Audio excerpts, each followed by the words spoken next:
the men in blue have made India proud once again as they lifted the ICC T20 World Cup trophy yesterday.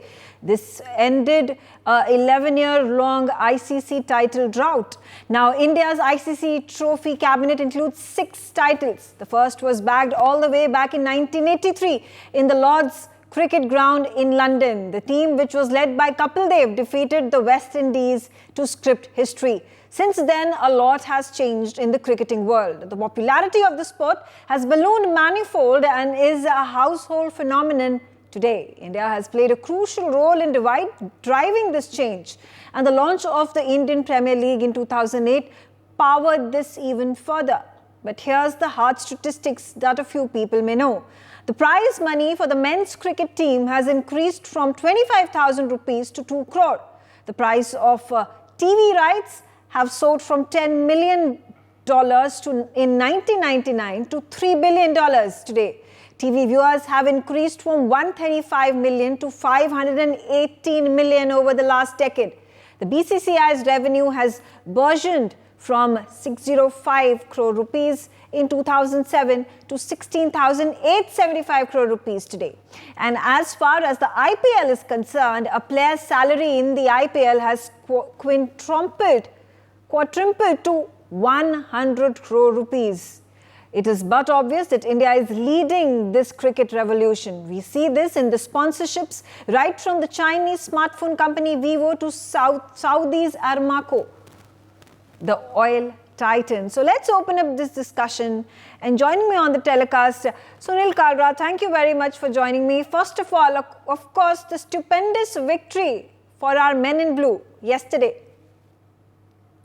Well, you've got to realize, thank you, Megha, you've got to realize that the boys went through tremendous pressure. And we're talking about the top guys. Virat Kohli, Rohit Sharma, the coach himself, who was mocked surreptitiously by various quarters for not being able to lead the T20 side. You had the injury in Rishabh Pant. You had Hardik Pandya, who had a horrid time as a player in the IPL. And guess what? When they come back, Virat Kohli doesn't score. What do? You stick to your plan, and that plan gets them the trophy cabinet of the elusive ICC T20 Championship. It's a historic day. Absolutely. Personally, the diaspora here, I'm in Dubai, and the diaspora here hasn't slept a wink since last night. Go on, Megha. Yeah, that goes on to show the kind of mania cricket lovers have, and what a stupendous, what a historic victory it has been. Of course, a 13-year drought that has now been broken, and it's hats off to the coach Rahul Dravid. Of course, he ends his innings here. There are 2 innings of these massive, hugely popular sportspersons, batsmen. One is Rohit Sharma, who's the current captain of the team. He's decided to leave the T20 tournament, T20 series. There's also, we have Virat Kohli, another man who started off with such a bang at a very young age and has made a name for himself, not just nationally but internationally. But what a match it was. Let me also get in. Joining me on the telecast is Paul Dennett. He's a sports commentator, and thank you very much, Paul, for joining us on the telecast. And I want to discuss the larger picture here, Paul. You being a sports aficionado, a cricket aficionado, the cricket is what that intrigues you, that you have been following it diligently for the last several years. Most importantly, the time in 1983 when the Indian cricket team were the underdogs, and we had gone to Africa, and that's where we ended up. And that's where we ended up that massive win for the country. That was back in Lords in London. And what has changed, do you think, over these decades, where India comes up as a team that is to be reckoned with amongst the top 3 teams across the cricketing board, and we are touted as every single match, every single tournament, every single series happens, we are touted as a team, a country, a force to be reckoned with, strong contenders, and it is the likes of other countries, whether it is about Afghanistan or Pakistan and all these countries which are now called the underdogs of the match, of the cricket history. Since 1983. It's been probably a story unparalleled in world sport. That India, if you go back to 1983, prior to that World Cup triumph, wasn't really interested in white ball cricket. Well, it wasn't even white ball cricket then. It was played with a red ball everywhere except Australia, even for 50-over cricket. But India loved the game but had no power and were kind of regarded as just almost lovable underdogs, but they were never going to achieve much. They won that tournament, beating the West Indies totally to the surprise of everyone. It ignited a fever in India for one-day cricket, which then kind of saw a replication in 2007, where India weren't all that interested in T20 cricket. Then suddenly they won the inaugural T20 World Cup. That ignited a new fever. The IPL came, and the money has come, and the sleeping giant of world sport has been awoken, and India now starting to maximise the 140 crore population. More and more people from all around the country are getting an opportunity to play. Talent is being discovered everywhere. And the off-field, India is the powerhouse of world cricket. They absolutely bankroll and dominate the sport. On the field, they are very, very hard to beat. But as you said at the beginning, they have had this drought of 11 years without an ICC event victory. Lots of heartbreak along the way. So it's a massive moment for the country. And I, as an Australian fan who has great respect for India, but also the rivalry that we have with India, I really want Australia to continue to do well. I look to the future and think this is the first of many. India is going to dominate world cricket for many years to come. Absolutely. Also, Paul, you talk about how the evolution of the game has been, and from underdogs, we have been the top 3 countries to be reckoned with when the sports of cricket is spoken about, talked about. We also see, there are more and more of these countries, but importantly, United States of America, which have now brought in their team as well. A wealthy BCCI. You see the popularity of it. You also think because it's the T20 format versus the 50-over format, even the Test series, that has allowed for more countries to get involved in it, more players to get interested in it. Yeah. The people who say, T20 cricket's not real cricket aren't realising that, A, it was invented by England, who are sort of, the bastions of tradition, and B, until T20 cricket came along, cricket was never realistically going to leave the 10 or 15 nations that play it seriously because there was just too many barriers to entry.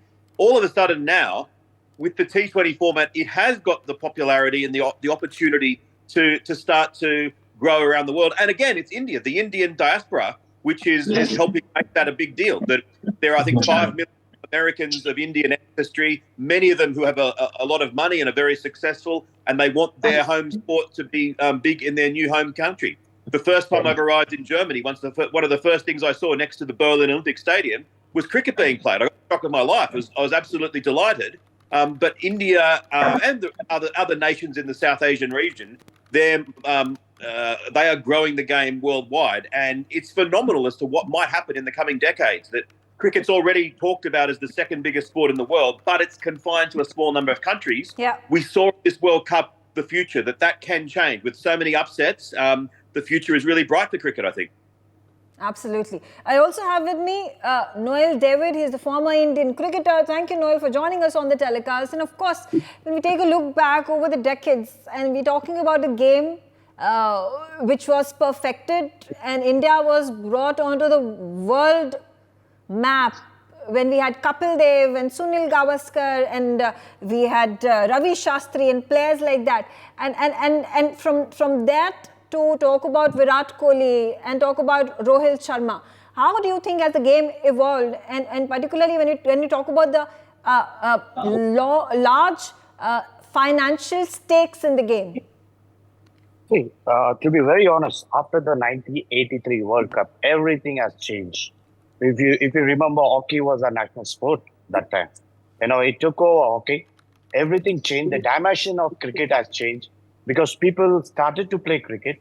Cricket was introduced in all schools, talent started to come out, and everything has changed. And I think as a day's progress, the first class game, which is called the Ranji Trophy, went into a lot of states. A lot of states started to play, coming into the fold. And then, when we started to win the championship trophies, the Indian team started to go outside to Australia or to everywhere. When they started to win series, I think cricket, the money, everything started to flow. I think thanks to Dalmia sir, thanks to Jay Shah, all these guys who started to invest themselves to growth of Indian cricket. Now, if I have to be very honest, the generation which has changed, from the past to present, is because of the introduction of National Cricket Academy. The growth, the talent which has been searched and picked is by National Cricket Academy. I think all the kudos goes to them because they nurture, they bring in the talent, they nurture them, they give them the opportunity, and then you can see. I think IPL is the second thing which has been introduced, which we could see a lot of youngsters giving an opportunity, especially the domestic players. Yeah. I think because of all this, the cricket growth has gone up way high to what we are now at present. That's why we can see many from Kapil Paji to Virat Kohli, between Sachin Tendulkar to MS Dhoni, Saurav Ganguly, Anil Kumble, you name them, we have them in our list. Yeah. It's because the growth of cricket has You're taken absolutely right. In fact, if you spoke about the kind of growth, the kind of training, the kind of financial support, the kind of other technical support that is required for a player, for a person, for an enthusiast to then turn into a world-class cricket player is provided by the BCCI, is provided by these organizations, these agencies, and work in honing the talent. There's and no agencies. So much so it has been complained by other sports person, whether they are tennis players or we talk about the wrestlers or the boxers. They say that we are treated as a second class game, a second class sport. That's the popularity, the craze of cricket in our country. And I think every nook and corner, every gully you go to in India, every bylane, whether it is a metro or we talk about a tier 2, tier 3 city or even villages, you'll find that there are going to be children, there are going to be youth who will be playing cricket. Football, yes, but cricket definitely takes the cake. Maybe football, you will see it in Bengal and you'll see it in the northeast parts of the country. But when it comes to the national game, unfortunately, it's not hockey today, it is cricket. And that's what is celebrated in such large number of people from across the globe. Indians who are billions in number celebrating it. In fact, my social media feed, my Twitter and my Facebook and my Instagram was filled with those congratulatory notes, and people were just enjoying, going gaga over this win that has been achieved. It's a grand day to celebrate, and people are across the country, across the globe celebrating it as well. Mithali Nikore, let's talk the economics of it. And why this sport has gained popularity, and why you have the countries such as United States now, Ireland now, who are already jumping into the bandwagon. Football is the most popular.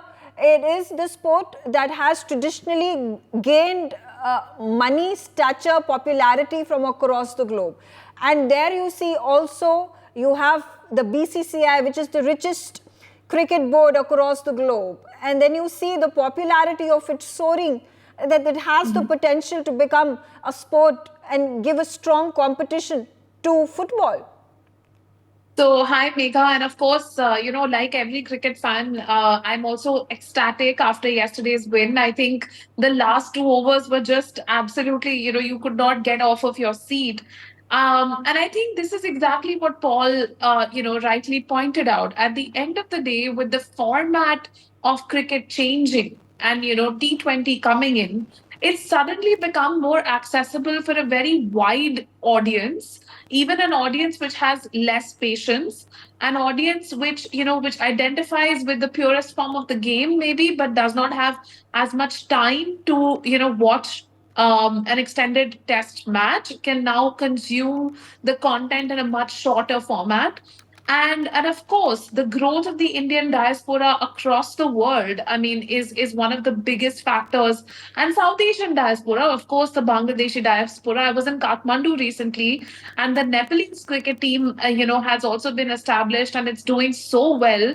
And they've like made a mark on the international stage as well. The Afghanistan cricket team, stands for more than just the country's cricket, and it offers a hope for sports person across the country. So, cricket is really for South Asia beyond just a sport. It is a way for people from all sorts of backgrounds, in these countries, who come from low income households, who come from middle income households. It's a way to, step into the next, sort of the phase of their careers, of their lives, and they are being picked up from all over the country, Yeah. across South Asia, to get this opportunity. So definitely, there is that part of it. But then there is also the part of, investing in the sport, coming in and saying, we've seen a growth 10x revenue increasing in just 2 or 3 years post COVID.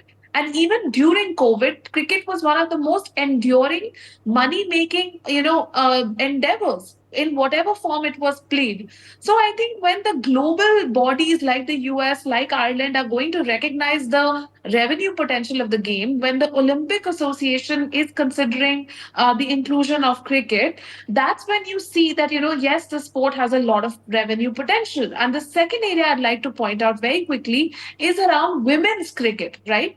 We have seen a massive growth in men's cricket, yes, but the growth actually in women's cricket is much higher because you're starting off from a fairly low base. And now you're going to be seeing more and more countries which are, traditionally not cricket players coming into the fold, and where women's sports, for example, women's football is very popular across the world. So can women's cricket be, and that's what we're already seeing Yeah. with BCCI pushing Indian women's cricket. Okay, fair enough. Paul, how do you see the future of cricket 5 years from now? Well, 5 years from now, I think that India are going to be obviously still the dominant nation on the field. Hopefully, Australia can match them, and the rivalry between our two nations, which is becoming so special, can continue to be so special. It would be great. I'm not predicting this, but it would be great if India and Pakistan could resume bilateral matches. That would be wonderful to see. I think that for the growth of the game in places like the United States, we're not going to see a huge difference in the next 5 years, although Major League Cricket, I think, is a viable option. And it's been really well run. I was very impressed with the first year of Major League Cricket. I think it is going to continue to grow, but it's going to take some time. And a country like the United States that is so big, they have so many sports already that are so well entrenched. But I think that cricket can start to make some steady progress, and look at the template that Major League Soccer set, where Major League Soccer has become a real, probably their fifth sport in the United States. It gets decent crowds, a little bit of media attention. It has firmly established itself on the sporting landscape. I think cricket can follow down that same path, but it is going to take not 5 years. It'll take decades for that to be the case. But I would love to see that they really continue to expand the T20 World Cup. We had 20 nations in it this time around, and it worked. We had Afghanistan causing upsets, Nepal almost causing upsets, the United States causing upsets. There were so many unexpected results. I would like to see us move in maybe not 5 years, but maybe in 10 years, looking to get to a 32-team World Cup, just like the FIFA World Cup has been for many years, and just replicating the FIFA system completely.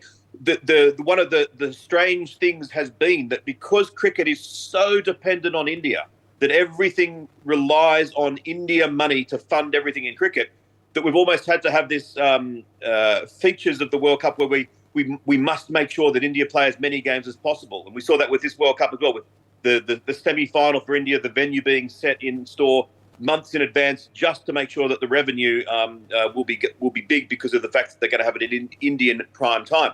cricket needs that, but it needs to try to develop such that it's not quite so dependent on India. It'll always be the biggest and the most important, but by bringing in more nations and making it a truly global sport, I think that's what the aim should be. The next 5 years, we're not going to see that, but maybe the next 20, 30, 40, 50 years, that's a possibility. Absolutely. Noel, again, the popularity, should it have been much earlier that countries like, say, Germany and France and Italy, should they already have gotten invested, gotten interested in this sport? And do you think it's going to be now an eventuality, an inevitability that these countries, that Europe and other countries, South America, North America, they get into the forefront of it? Yeah, I wouldn't be surprised, the popularity is already grown wherever you have named it, Germany. You take Germany or France, I think they have already started to play cricket there. Now, if you say in this, who thought Uganda will qualify for the T20 World Cup? Where was cricket in Uganda? The game has grown everywhere, all part of the world. The popularity which cricket no one knew, have started to play the game. So I think, as Paul rightly said, in a few years' time, take 5 to 10 years, you will get a lot of nations playing cricket. You will have competitive cricket taking place in all parts of the world. And I find that I've said BCCI is a major board which is trying to sponsor countries which has no financial aid, like Afghanistan, or you take Zimbabwe, they are sponsored. I think we are trying to encourage this game all parts of the world. And I think that's the best foot forward what BCCI is doing. And I appreciate that. But as the days progress, as the years progress, I won't be surprised with good nations coming up and playing this competitive cricket, and also qualifying for the T20 or to the ODI World Cup. Yeah, Mithali, let's talk numbers. And because you have, multi-million crores that is being fed in advertisements, in publicity. You have the Saudi Aramco, who has been sponsoring the game for quite some time. You have the Chinese mobile phone company Vivo that has been putting in so much money. Tata group of companies. The sky is the limit over here. No, absolutely, Megha. When we look at the sponsorship rights and the kind of revenue that's coming out of the sponsorship rights, it's not limited to Indian companies. First of all, of course, Aramco being a sponsor helps a lot because they're coming in with a stable kind of revenue for the sponsorships.